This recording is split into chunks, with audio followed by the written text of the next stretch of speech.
Hi, my name is Jim, and today's topic is comparators. They can be either op amps or devices called comparators, and their symbol is the same as an op amp, where it may have a little mark on the inside of it.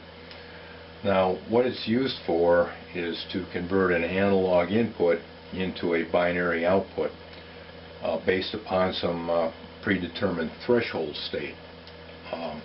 An example of that would be the thermostat in your house. The output's binary. Is your furnace on or off? And the input's analog. What's the temperature of your room? So if you're set at, say, 70 degrees and you drop below that, your furnace should come on, and above that your furnace should come off. So your thermostat is basically a comparator circuit. Now we have an op amp symbol here, and an op amp can be used as a comparator, except the output is slower. It's not designed to switch. It's designed for linear operation. So if it's a bipolar operational amplifier, it's NPN and PNP transistors embedded in the integrated circuit, the output stage can enter saturation. Now what that means kind of technically is that the base collector and base emitter junctions are both forward biased. In English, it means that the entire transistor structure, the NPN or PNP, is completely filled with carriers. So when you go to turn it off, it takes time to pull those carriers out. So that's called a turn-off time. Now a comparator, on the other hand, has an output stage that's designed to switch to be either on or off, high or low or whatever. And gold as a dopant is called a lifetime killer. So the output is not designed to be linear, but is designed to switch. Now in MOS devices, they're not bipolar, so you don't have the saturation problem. So let's take a look at a simple comparator here. And what we're going to do in all cases is our supply voltage is going to be plus and minus 10.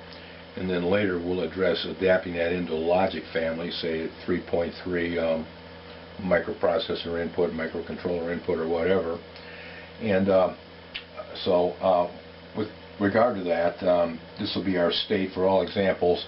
And also our other state is going to be that the input signal is going to be a sine wave of 5 volts peak and negative 5 volts peak. Now in this, what I've done is simply grounded the non-inverting input and feeding the sine wave into the grounded the inverting input and feeding the sine wave into the non-inverting input. And what you should remember about this guy is it has an open loop gain of 100 to 200,000 thereabout. So it's very, very easy to overdrive the amplifier. And by overdrive means that we're going to be in a linear region for a very, very small amount of voltage before the output hits the rail, and once it hits the rail, it's stuck there. So what we see coming in here is basically an output which is in phase with the input, which has a binary nature here of plus 10 and minus 10 volts.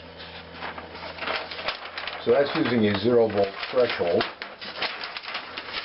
And if we take the crossover point now and expand it a whole lot, and remembering that a sine wave has a maximum rate of change, in this case in the negative direction at crossover, and that would be dV dt, the rate of change, is that in a very small band of this, it's going to be such that Vd is going to be low enough, and this will actually act as a linear amplifier. When it does that, the output is going to be changing states, and then finally it's going to be overdriven, and then it's going to rail down here at our negative 10 volts.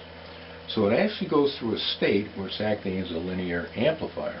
Now the point is, if we want a nice fast output here, is we need high gain here and fast circuitry.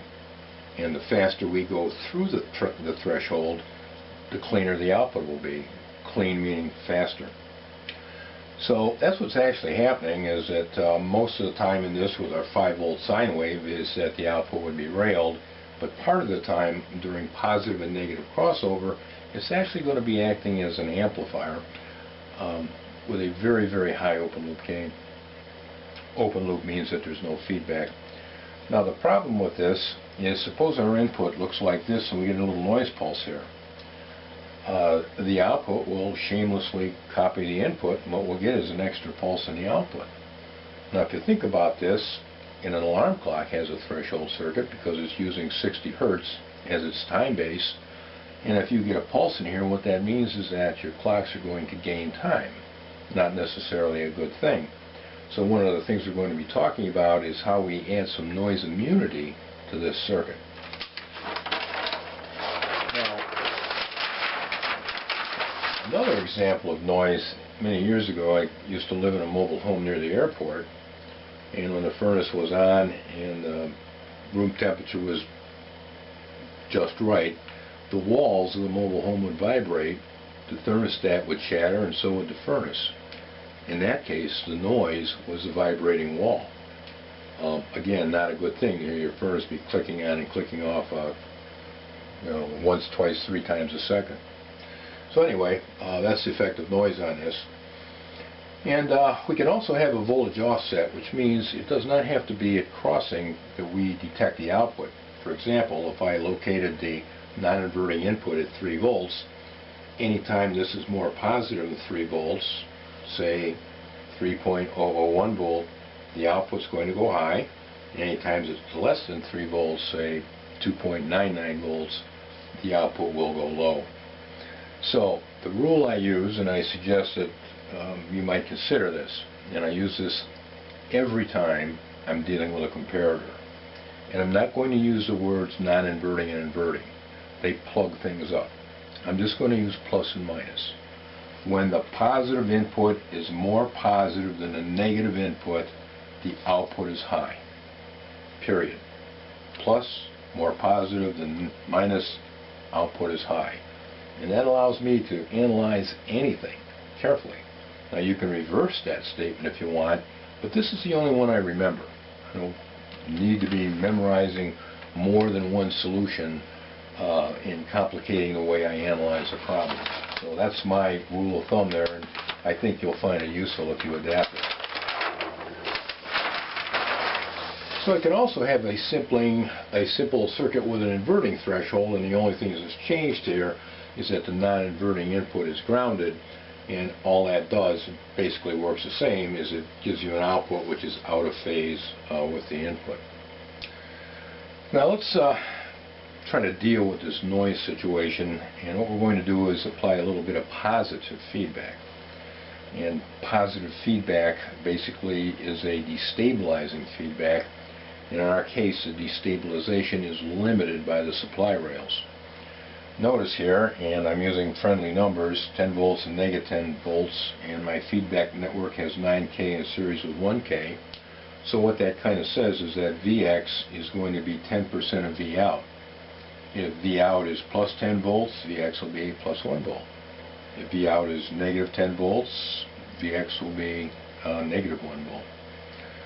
So speaking about positive feedback a little bit, it completely eliminates the analysis technique that we use in op amps of a virtual short here. Does not apply in comparators because they're not operated linearly. So with regard to positive feedback, I guess a good example would be cruise control in a car, which is negative feedback. You set your cruise for 60 miles an hour, and if your car slows down, the cruise control tries to speed it back up. If that were positive feedback, and you set your cruise at 60 miles an hour, you say started down a slight hill, where your vehicle speed would increase, the positive feedback would deliver more gas and air to your motor, making it go faster, which would produce more positive feedback, which would make it go faster, and so forth until your car rails at its maximum speed. On the other hand, you set for 60 miles an hour and you start to go up a little hill and your car slows down, positive feedback would reduce the gas and air going to the carburetor and slow your car down more until it railed. Where? When it stopped. So in that case, we also have limits on how far we can go with positive feedback. So very important, no virtual short there. And let's take a look at this guy here. So we have Vx here as a point, And this is going to be switching around in accord with the output. And what it's going to do is give us two different thresholds instead of one. In all the previous circuits, we had either ground or 3 volts as a threshold. Well, now that's going to shift. So if we take a look at this, is what we see with this feedback is if, let's see where I want to start here. If V out is plus 10 volts, Vx is going to be 1 volt. So what that means is that what this has to do is be such that the input is going to be more positive or more negative than the output, since this is inverting, for the input to change state. And contrarily wise, when we're negative 1 volt, the input has to hit plus 1 volt for this to go low. So what we see here is we have a 2 volt band in there, which is called the hysteresis band, which in a minute you'll see adds a lot of noise immunity to the circuit. So what we have is 2 volts noise immunity, and that is called hysteresis. Now, how do you figure this out? And the answer is carefully. Take a look at your circuit, figure out what your Vx is, and then you simply look at this very carefully and determine what's going to happen when you cross the thresholds. And in inverting situations like we have here, it can be challenging to do that. So you have to not be tired, and in a quiet study type area where you can devote thought to the way this works. I don't consider this to be easy analysis, because there's a couple things you have to keep in your mind at the same time. So another way of looking at this is a hysteresis curve, and it's another adaptation of what we had on the other page here. So what we're going to see is if the output is low, negative 10, and Vx would be equal to negative 1 volt, so we're right down here, is that the input has to overcome that by going to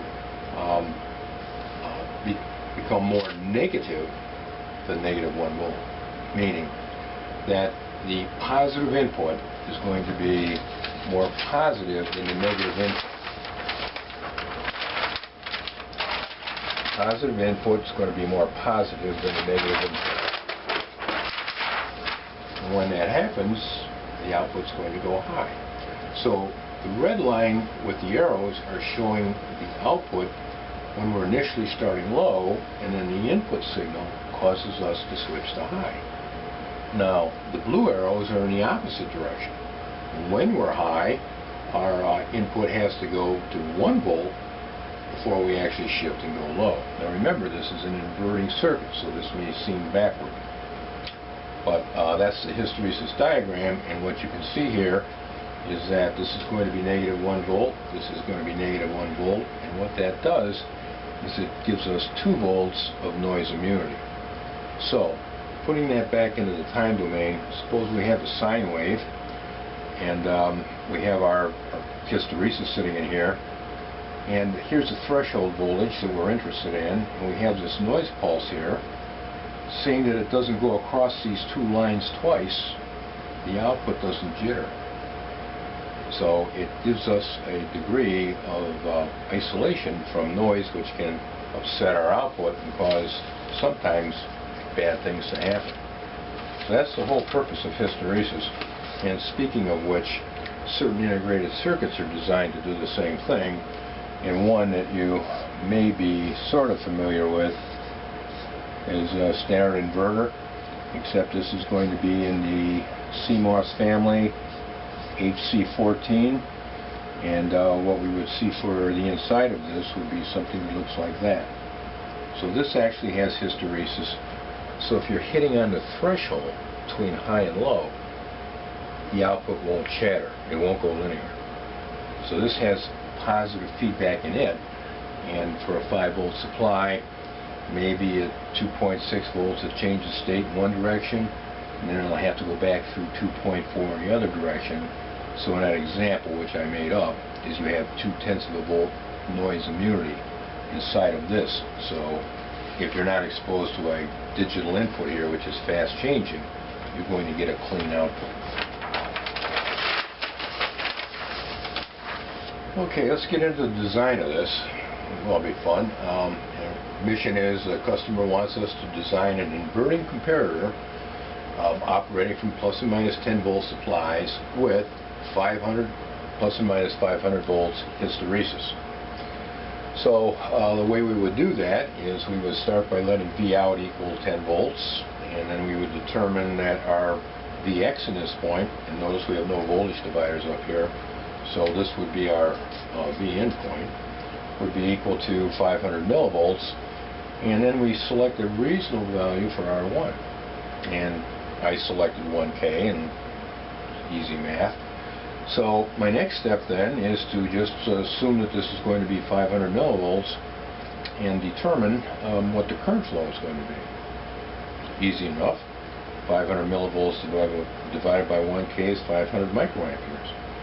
Then to find out what the voltage is across R2, I'm taking 10 volts and subtracting the 500 millivolts, and I find that R2 has 9.5 volts across it. So if I wanted to design the circuit, what I need to do then is take the 9.5 volts, divide it by the current flowing through it, remembering that we don't have any current here to speak of, and that gives a 19K resistor. So to design this circuit, this would be one of the methodologies we could use to do that. Now we could also use voltage divider, and I've just represented here V out is V to keep the diagram a little bit clean. And we're saying that Vx equals V times R1, that's our guy here, divided by the sum, which we're used to seeing in voltage divider. And what I want to solve for is R2. So to do that, I've multiplied V times the quantity, end up with this guy. Then what I did is I multiplied both sides by R1 plus R2, so that gives Vx times the quantity R1 plus R2, and that equals the numerator VR1. Then I want to isolate our R2 to be on the left side of the equation, so I subtracted Vx VR1 from both sides. And last step here is get R2 by itself and divide both sides by Vx, giving us R2 equals our output voltage times R1 minus Vx, which is going to be 500 millivolts times R1 divided by 500 millivolts. So working through that is, you can kind of see from the math here, 10K minus half a K is going to be 9.5K divided by 0.5, as in 500 millivolts, gives us R2 equals to 19K again. So that worked out okay. That was not too bad because we're kind of dealing with a 0 volt threshold here. We're not offsetting this by any amount.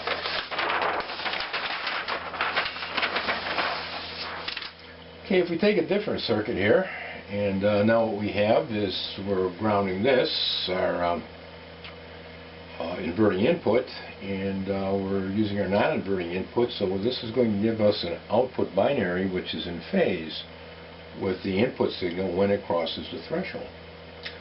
So we have to determine what the threshold voltage is here under circumstances of Vn. Now how do we do that? Well, we start by letting V out equals 10 volts, and then we ask ourselves the question, what Vn will cause Vx to equal 0 volts? Because Vx is where the transition is going to occur. So we're inferring a very high gain here, perfectly fine. And I've redrawn this circuit here to make it a little bit simpler for me so I don't get all confused with the op-amp symbols and this and that. So I've got 10 volts here, 9K resistor here, Vx I'm letting be the threshold voltage, which is 0 volts, and then I'm asking the question is what is Vn? So what I'm going to do is find the current flow through the 9K resistor, and that's simply going to be 10 volts, 10 and 0, divided by 9K, and that gives me current flow through the 9K resistor of 1.1 milliampere. Next, I'm going to find the voltage drop across the 1K resistor. Drop across the 1K resistor. 1.11 milliamperes times 1K gives us 1.11 volts. So Vn is 1.11 volts more negative than Vx to make the circuit switch. So the thresholds for the input on this are going to be plus and minus 1.11 volt.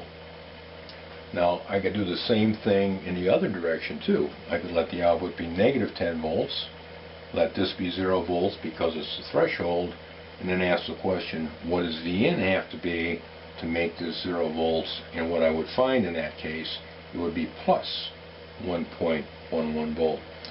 So you can see in analyzing this circuit, the non-inverting type, is if you redraw part of the diagram, many times that will give you insight into what you have and into what you need.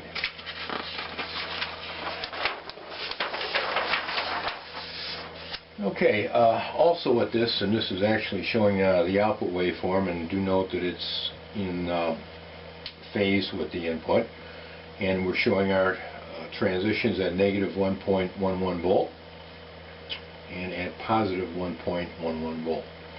So this circuit is actually going to draw current from Vin, and that may or may not be a concern. If Vn has a real impedance, there's going to be a voltage drop in there, which are going to effectively mess up our thresholds. So if we look at this from the standpoint of the time domain, it's kind of what we see in the bands here is going to be the hysteresis zone, and then finally if I come down to an actual hysteresis diagram, what I can say is if the output at present state, I'm going to let the output be 10 volts, the input has to go 1.1 volt more positive, and then the output will switch to positive. Where am I at? Right here. Likewise, if I'm positive, the input has to go to negative 1.1 volt, and then I switch to negative. That would be right here. So the hysteresis diagram for this kind of shows in a different way what it looks like, and what we note is we have a 2.22 volt noise margin in this.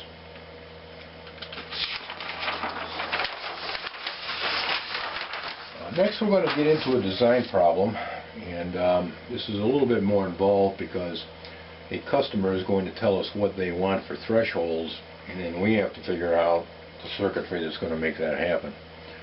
So I'm going to continue that in part 2, and thank you for watching.